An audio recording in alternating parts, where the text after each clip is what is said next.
Should I go? Okay. The next topic is goal three, quality leadership, teaching, and learning. And I'm going to get us started. Good afternoon, Can everyone. you each introduce yourselves and the areas that you serve, just because I think people know, but just in case? Sure. I'm Mitzi Marino, Area 5 Superintendent, so I support the schools Madison Cluster, La Jolla Cluster, and San Diego Cluster. Good afternoon, everyone. I'm Kimmy Lochtefeld. I'm the Area 3 Superintendent, proudly serving Mission Bay and Kearney and Hoover clusters. Good afternoon. I'm Monica Hazel. I'm the Area 4 Superintendent, and I support the Crawford clusters, Henry cluster, Scripps Ranch cluster, and also the 3 atypical language schools. And we are going to talk to you about our comprehensive support intervention for our comprehensive support and improvement schools. And we're going to share the plan that we're most excited about. We're most excited as we forecast the next year around LCAP Goal 3 of quality leadership, teaching and learning, is the work that we're doing and continuing to do about becoming highly reliable. And so you've heard this over and over. We are working to make sure that each and every school is highly reliable, and that means each and every student and each and every school is in the sphere of success. All schools have developed a strategic plan designed to move students into the sphere of success, and all schools are in a different place. So recently, 14 of our schools have been identified by the state as being eligible for comprehensive support and improvement. As you know, these schools have not yet demonstrated the kind of improvement that's expected in the areas of ELA, math, suspension, chronic absenteeism, graduation rate, and/or college and career. We've developed a comprehensive support plan that is so strong that we believe that each of these 14 schools will move from being a CSI school to being a highly reliable school, and we're excited to share this plan with you today. Kimmy Lochtefeld will now share the components of our plan. Bless you. So our plan, our comprehensive plan, has 2 components. The first component is universal support. And that means that all CSI schools will receive centralized support from the central office. And then the second component is called individualized support. And that's where each school site, based on the dashboard indicators that got them into CSI, will be able to select from a menu of options tailored to what their specific needs are. And that is based on the metrics as well as a full analysis done with their school communities and input. So it's a very collaborative process between sites and with central office. The universal supports for school, the number one focus and goal is around high quality leadership and high quality teaching and learning for students. So the way that we're going to support and strengthen that is through 4 universal supports. The first one is we're excited to continue our collaboration with the Marzano work. So the idea is going from CSI to high reliability schools, looking to earn that badge. Secondly, student-centered coaching cycles, which you've heard earlier, continuing as a powerful leverage strategy, partner principal coaching, as well as chronic attendance inquiry. So I'm going to talk about each of those 4. So with the continuing partnership with Marzano, we are super excited that our CSI schools are going to be partnered up with Marzano Associates. And the associates are going to have multiple touch points with our CSI principals to ensure that, one, there's an opportunity to do a full data dive through a site survey to analyze data and trends to get underneath the underperforming areas, and as Mitzi called off, the challenges that are seen in some of our CSI schools. Maybe not all indicators, but some of the common indicators across all of them are chronic absenteeism that we're all trying to get underneath, and I'll talk a little bit more about that. But that's just one example. So having the partnership of the Marzano consultants is going to be really helpful and powerful, and it's going to help us really zero in on the first level around Marzano's work, which is really that safe, collaborative, inclusive culture, so that we can keep our students in our classrooms, and then two, keep them engaged with effective teaching practices, which is level 2. I know earlier we had talked about the growing and continuation of strategies that work for our students, and that's the student-centered coaching cycles. Each of the schools will receive coaching cycles to improve the outcomes for our students, and it's really based on research-based teaching practices. So it's using those high-leverage teaching practices to ensure all of our students are in the sphere of success, and that the coaching cycles are going to focus on mathematics, as well as early literacy and language acquisition, as well as middle school math and middle school ELA. So that's for elementary and for middle across the board. So we're really excited that we're going to continue a strategy that we've already seen improved outcomes throughout the year. This idea around partner principals, this is another layer that we're adding to support our CSI principals. We're going to partner them up with seated principal colleagues to be thought partners, to be strategic around the work in helping our schools earn their way out of CSI to high reliability schools. And really our philosophy is building a partnership that's around mentoring as well as supporting and improving student outcomes. So what that means is that schools are going to have a mentor principal, partner principal alongside them for 6 weeks to walk classrooms, to look at data, look at trends, design professional learning that's going to move the dial for students based on their needs, using the lesson design process, and also specifically around leadership work. And so some of that will also include the technical as well as the relational work that's needed to move the work forward with teachers, students, and families.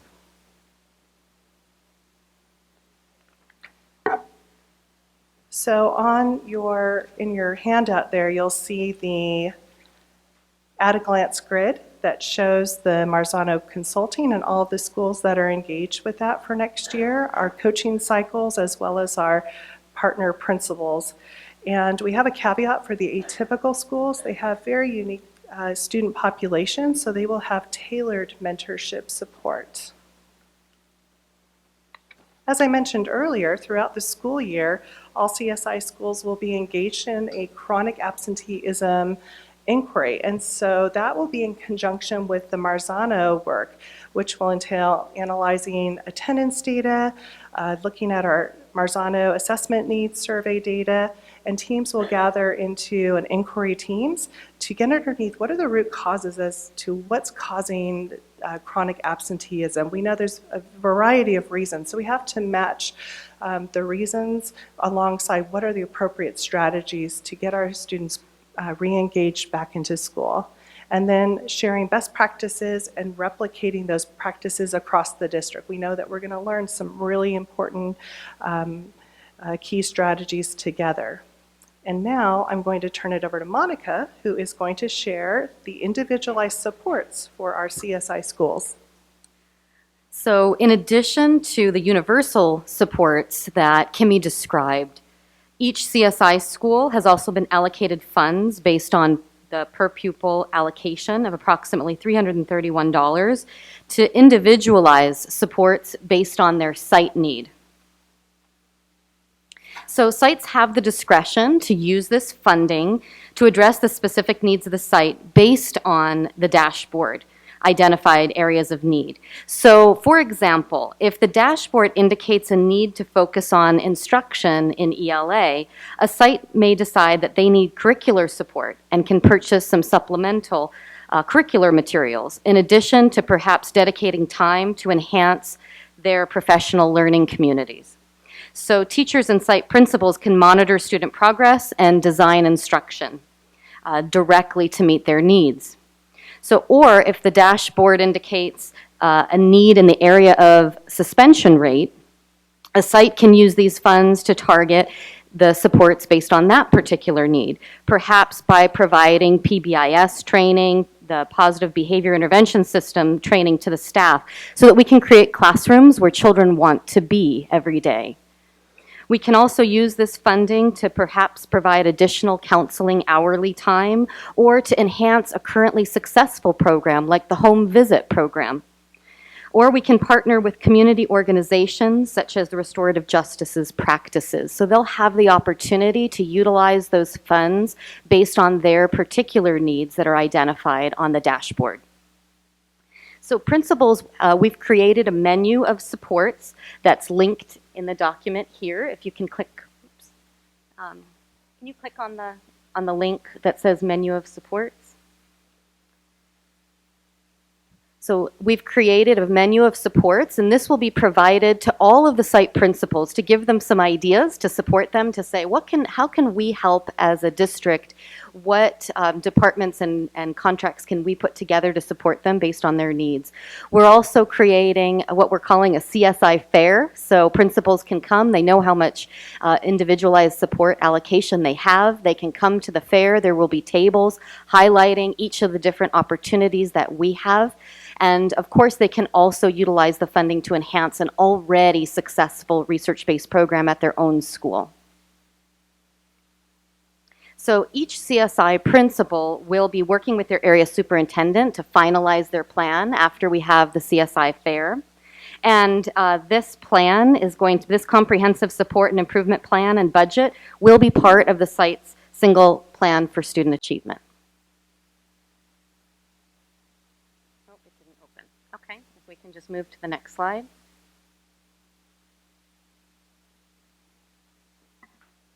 So as you heard, the CSI plan truly was a collaborative effort and was designed in partnerships with our schools, their stakeholders, the central office, all around the goal to move our schools from the current CSI designation to instead the distinction of being a level 1 to level 5 highly reliable school based on Marzano's work, and that we will ensure that all of our students move to the sphere of success.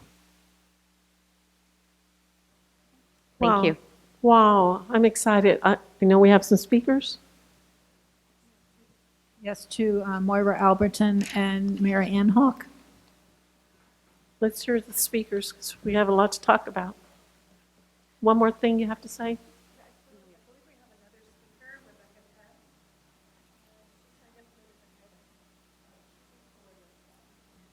Can she switch if she wants to, if she meant to sign up for this one? Yeah, Rebecca, if you meant to do this one, you can switch. Hi, I'm Mary Ann Hawk again for the comments from the GATE DAC. Goal 3 mentions a unifying vision that equips and empowers all the stakeholders. And with the closure of the GATE office and the move to the site-based model for administering and managing the GATE program, principals have now taken on the responsibility of ensuring that the special educational needs of all gifted students are being met. And we'd like to know how that is being done, how is it being tracked, and how is it being reviewed. Are they effectively developing the GATE team at their school? Speaking of sort of teams and support, they should be working with the GATE lead teacher, their school psychologist, and the GATE DAC parent representative in a team to meet regularly to discuss the GATE program and go over the GATE summary. And a lot of the time that's not happening. The GATE DAC wants to comment that they're very excited about the rollout of the IMTSS, which is mentioned in this goal, because it includes features particularly applicable to GATE students, a flexible combination of academic, behavioral, and social emotional supports. But it is important that the rollout of and PD associated with ITMSS includes specifics about how it should be used specifically to serve the needs of GATE students in particular. And a comment that the ongoing data review and monitoring support system should specifically include and break out gifted 2E and 3E students. Thank you. Thank you. Next. Hi, everybody. My name is Rebecca Penn, Principal at Joyner. I am extremely excited about and grateful for the resources and supports that our CSI schools will receive this upcoming year. The supports are aligned to the needs of our students in our school. Based on our school data and observation and the work we have done through IMTSS this year with the pilot, our staff will engage in an in-depth study and understanding of critical concepts, standards, and the vertical alignment across all grade levels. The Marzano work will help our team study standards and have clear understanding of what we expect students to see and learn as a result of our teaching. Strengthening our Tier 1 instruction, analysis of student work, and balanced literacy. The student-centered coaching cycles will support this work with in addition to our change in our our biweekly PLC rotations and structures. We are very excited about that. We have had the student-centered coaching cycle this past year, and we're looking forward to continuing that work. In addition, I do welcome a partner principal on site. I welcome working with alongside a principal who's experienced and have achieved success at their school. In addition, the additional funding that schools will receive to support their specific schools is also very beneficial. At Joyner, we will be working on increasing the number of students at and above grade level in both ELA and math. We are going to be creating consistency across all grade levels and using the same process for planning instruction. We will be doing this by providing professional development that supports the work that our staff will be engaging in. In addition, we'll be investing in a school-wide diagnostic assessment in both reading and math, which we don't have in place right now, and we will be responding to the data in our teaching. We are currently piloting iReady, Acadians, Ames Web, and the teachers who are piloting these programs are going to be giving me feedback this Friday, and they will meet with IMTSS, and they will be making the decision on behalf of our staff. We're also going to be building an awareness of how current progress in elementary schools impact college and career readiness for all of our stakeholders. We're going to encourage capacity builders to be part of this work via Family Fridays, parent workshop, professional development, and we will compensate our teachers for their time in the planning and the facilitation process. We are going to be working extremely hard in increasing student attendance, and the part that we are going to be working are focusing on a lot is that awareness and motivation for the importance of attendance for our school community. We will be funding visiting teachers to provide release time for staffs to do home visit, consistent check-ins with our students who are chronically absent, and build a trusting partnership with our families. This is the biggest need for our students that we've seen this year, is helping them effectively identify their emotions to improve their management of stress, control of impulses, and motivation of themselves by setting and achieving goals. This will result in a reduction in referrals and suspension, an increase of academic achievement, and an improvement in attendance. We are going to build teachers' knowledge of second step curriculum, zones of regulation, and develop a plan for implementation for all classrooms. We're going to increase the amount of positive recognition that students receive that are already in place at our school. PBIS will continue to monitor the results and share this with our staff. I was wondering about the time. It's running on 4 or 5 minutes. Can you just get those comments to us? Yes, I'm Thank you. almost done. I Thank didn't you. hear the bell. Sorry. That's okay. I was just wondering about it myself. Okay. But that's okay. Would you just go ahead and Yes, just pass I'm it? almost done, yes. I am looking forward to in detail how the Marzano work will support and enhance the work at Joyner. I'm sorry, the bell should have rung like 2 minutes ago. So Thank you. the time is over. Oh, okay, Thank you. thank you. Can you just get the comments to us? Thank you. She thought you might finish her sentence, but she didn't quite. Rebecca, thank you. Yes. Thank you. I'm excited about it, and I really do want to see that, because I'd like to see it for every school. I think my input is going to mostly backstop what Sarah Ott has already told you today, which is we need more work around 504 and student study teams to achieve consistent practices and procedures across sites. We also see a lot of inconsistency with teacher and parent communication and involvement when a student with a disability is struggling versus when a student that doesn't have a label is getting a D or an F. There's a lot of like, whoa, alarm bells. And when it happens to a student with a disability, everybody goes, oh, we expected that. And so I think that the integrated success team, is that what we're calling it? would be really cool. Early testing and assessment for struggling students rather than the have they failed enough yet also goes with that. Concerns were expressed about the training and support of paraeducators, so I think that adds to your call. Training for all staff who have student contact positions continues to be a need. One person did question for principals a perception of inappropriate staffing of paraeducators based on something other than student need. So just putting that out there. And peer buddies are not a substitute for teachers or paraprofessional support. Done. Thank you. And this time we have a half an hour to discuss this. I think I have a list of 4 out of these schools. And if you look at them in terms of the 5 that are non-regular schools, the 9, it's almost half of the regular schools. So the superintendent said to me, yes, we did get this for you. But I think that what I want to see is not just only this money here that you're talking about. By the way, do the schools know about it already? Obviously. Okay. I want to know all the money that's coming into that, to each of those schools. And where that money is going for each, if it's Title I, if it's whatever the monies are coming into each school and how it's being spent to help address these concerns. Because here, let's just take a porter with $279,000. If they need a psychologist, not a school psychologist, you're clinical, right? Whatever it is they need to be using this money to help students. If they need coaches, the kind of coaches we were talking about before, we need to ensure that the school is using the monies to help the school. And I see Bruce over there looking at me because you're hopefully on it. I mean, I want to be able to point to it just like everybody else does, to say we're giving this money to the schools to help these children, but did it make a difference? Is it helping? And we can tie it back into this pot of money or that pot of money, but all of the supports at a school. I know 3 of these are yours, aren't they, Bruce? We always give you more than anybody else, but I know that 3 of them are yours, and I think you only have 1, Monica, right?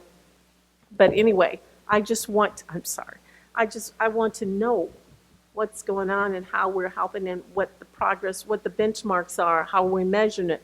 Where are we, not just in next June, but how are we doing in October and December, right down the line, step by step, what are we doing and how are we on task? Okay, I've talked now, I'm sorry. Let's start over here.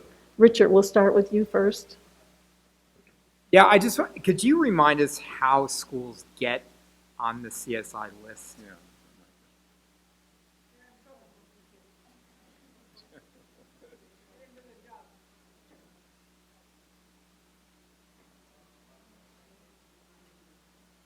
So as you know, each year our students take the annual assessment, SBAC assessment, and when students are not making adequate progress, this is an opportunity for schools to see how are their kids performing, and when we see students who are not yet meeting grade level standards at the rate in which they should be getting closer to meeting standards, then schools are identified through those little color wheels. So you see that dashboard looks like a very colorful rainbow. And so when schools are all red, in the red, which means that is at the very lowest level, that's a indicator that would put a school in CSI, but it's also a combination of those color indicators as well. Sure. So I have a PowerPoint I had open just in case you ask those questions. I just opened the same one, because Okay. actually, Richard, we had a full cabinet presentation on this to make sure we understood as this requirement came online, and so I bet you opened the same PowerPoint I did. So all high schools with graduation rates below 67% can qualify and are eligible for CSI, and at least the lowest performing 5% of all Title I schools. So the identification process occurs every 3 years, and the first identification was based on the 2018 California dashboard results. So the way that they determine it when they look at the criteria colors, there's 4 different bullets. And so it's a little bit complicated, but schools that have all red indicators in all of the categories would be evaluated as a CSI school. Schools with all red but 1 indicator of any other color. So you could have all red and 1 green, right? Schools with 5 or more indicators where the majority are red are also determined as CSI schools. And then schools with all red and orange indicators. And so in the presentation, which I think we can share, it goes through each of the CSI schools that were identified and talks about how did they qualify for CSI. And each of the principals, we went through this presentation one-on-one with the principals and in a group. So each area superintendent sat down with their principals, helped them to understand exactly how and why they qualified, and then what they can do. What do they need to do to no longer be designated as a CSI school? So they know whether their area of focus is chronic absenteeism, it's working with English language arts, mathematics. A number of the CSI schools have areas of orange and red across all indicators of these schools. So when I look at Ibarra, for instance, chronic absenteeism is in red, but then all the other indicators are orange. So there's work to do in chronic absenteeism, there's work to do regarding suspensions, there's work to do in ELA and math for this particular school. So I'm really excited about the CSI support, in particular for the school that I'm working with. Because I think it'll be a great partnership between the partner principal, the Marzano coaching, and then also having the flexibility to have the funding to enhance the programs that are already in place at the school. Even though these schools were just recently designated CSI schools by the state, these schools already knew the work that they need to do, whether they were identified CSI or not. And so as part of their single plan for student achievement, what they're working on is reflective in that plan. And so this additional funding will support what's already happening in their single plan for student achievement. You talked about funding. One of the frustrating things about this funding that we received is that it's restricted funding and we can't use it to purchase personnel. And so we were really excited about wanting to expand our coaching cycles and perhaps hire some more resource teachers to expand that. And they won't allow us to purchase permanent staff for that. And we work diligently to try and get some clarification around that. And so you'll notice that that was a limitation as we put the plan together. We could use consultants to come in and do this work with our leaders, but we felt like it was more important to have our own leaders who know our context, who've done this work, working side by side with our principals. So they want materials and consultants and temporary fixes? So that I asked and I appreciate you going through the answer. I wanted to get at that point in a couple of ways. One is that obviously anytime a list like this is compiled by the state government, we're going to look at the list as a district and we're going to say, some of those schools make sense, some of those schools don't seem to make sense. I mean, when Alba and Garfield appear on a list, where all the categories are red or what, that's the reason they exist. So I mean it's also, I understand at a certain level why these restrictions apply, because what we wouldn't want to do is build strategies that are dependent on this extra money, because I would imagine at some point, if you are successful, you move yourself out of eligibility and therefore you're no longer, which, I won't get on this, but this is why a better use of all state money is to go into LCFF rather than to create these categorical programs that result in things like money going to consultants and, rather than, figuring out strategies that, make sense long-term. It's why categorical programs, created by the state government are always ineffective and inefficient compared to, giving districts local control. But aside from that, I think maybe the most important point here is the core strategies that you're developing for these schools, the student-centered coaching and the principal partnership and the Marzano research. I would imagine that we would identify a number of schools in our district that are not on this list that we would say also, would be high priority for receiving that kind of support, from the district. So I'm wondering, to what extent can we, rather than just sort of say the state gave us a list of schools, how can we identify schools that we believe need these supports and make sure that, that all of the schools in our district that need this support, whether they can qualify for this money, because they're not on the list, but to the extent that they could still receive the same, kind of supports that we're offering, absent the additional money, is that something that we're thinking about? Thank you. I'm going to just clarify the context of it. I know it's the board time to talk, but I think it's related to what you're saying, so I can put it in context. So this is the first year that this has been put in place. It's the first year, and this is prescribed in ESSA. So this is federal requirements at the federal level. At the federal level, they require state LEAs and to develop a CSI plan. So it's the first year we've done it. It's Title I money, so it can't. Even better, the federal government, right? Exactly. That's why I thought my comment would line up with your whole theory of action here. So because it's Title I money, it can't be put into the LCFF. But that doesn't mean that in this context of us deciding what this little list we're required to come up with, doesn't mean we can't apply it in other places, if these are good strategies. Like Dr. Whitehurst-Payne would say, what about Lincoln? Lincoln's not on the list, but these are things that would make supports there or across the system.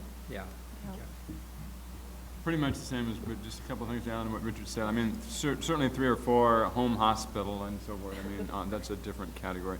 But of the other 10 schools, just want to ask the superintendent, if you were to list, you don't have to give me names, but the 10 schools that need the most support, how similar would it be to this list?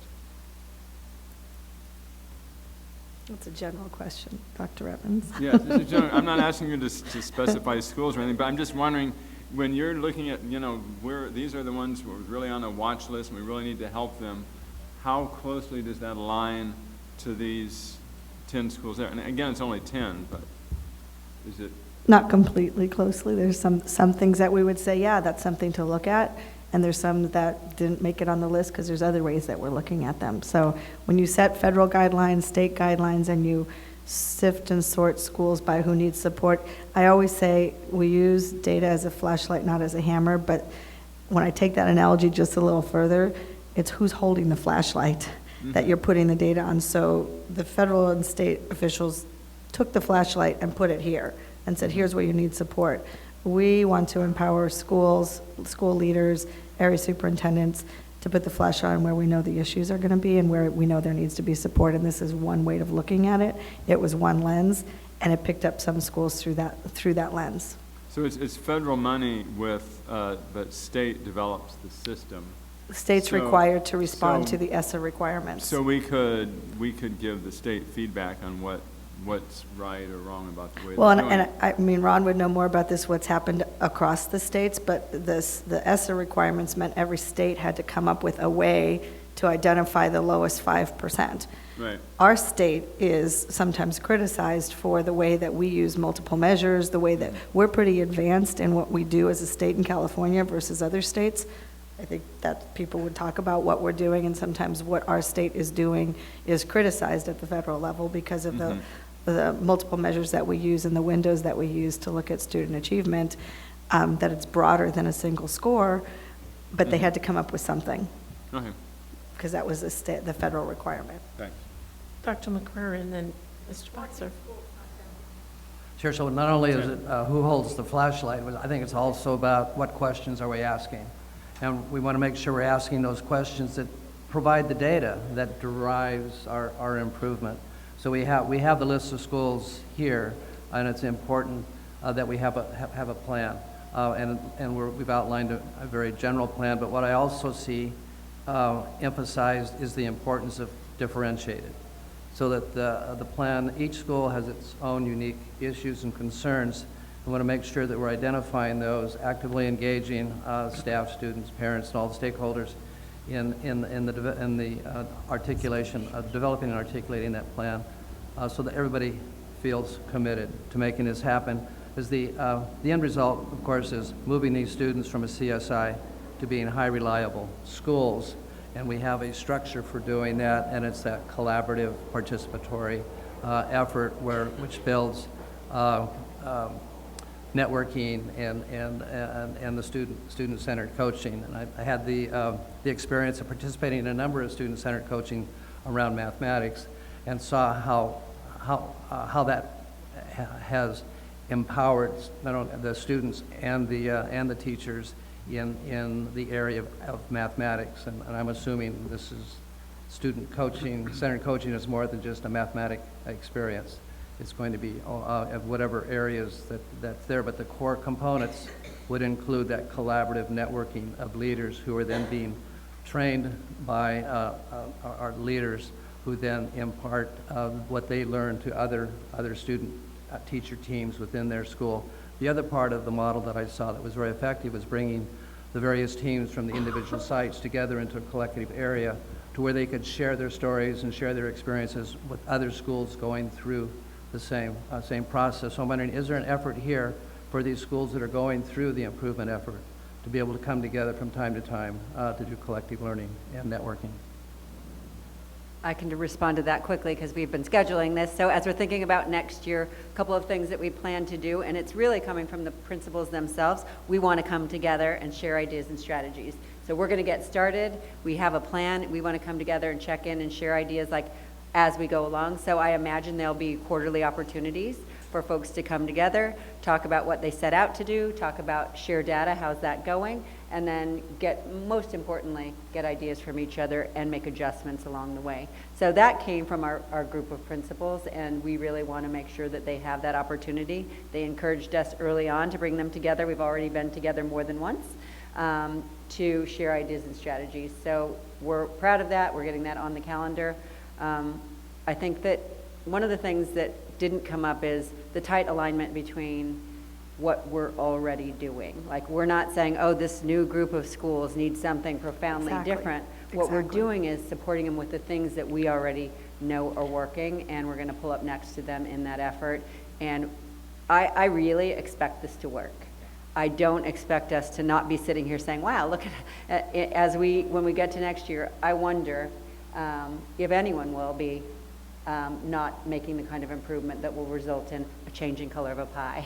You know, I imagine that we're working on the right things. It feels right. They're evidence-based, they're research-based, and they're aligned with what we already started. I think it's important they're aligned with what we're already doing. It's not like a new federal state requirement came down. We went, oh, let's make something up to do to satisfy this requirement. We've never acted in that way. That isn't our theory of action. And yet we have some program accountability things that we're required to do with this new set of money. Like you said, it's kind of like categorical, and we've moved away from that for a reason. And the theory of action for change in this district since LCFF came about has not been find a list, find a problem, or give a solution and go on.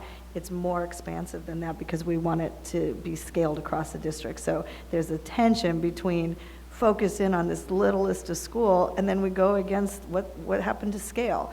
But we do have to come up with a specific plan and some dollars and actions that go with it, just like we do in the LCAP programs, action services, with metrics and accountability that go with it. And there's a spotlight on this specific list that came out because of this federal program accountability. But our theory of action is exactly what Mitzi says, not come up with something new, align it with what we've been doing.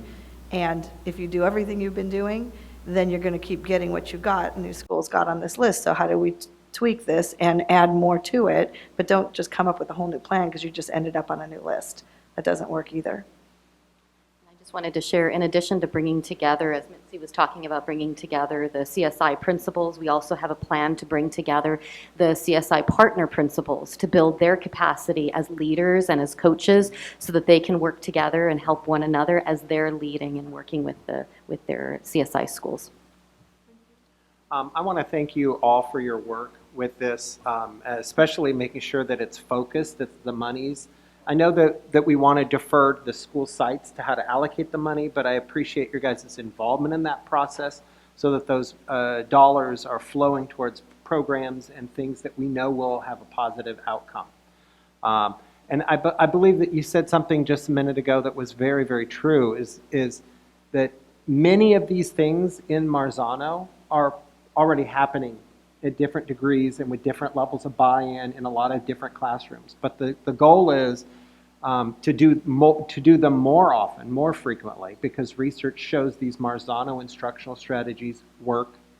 But then also to try to, and you know this, everybody in education is aware of this, it's the level and degree of implementation. Is it just a couple of teachers?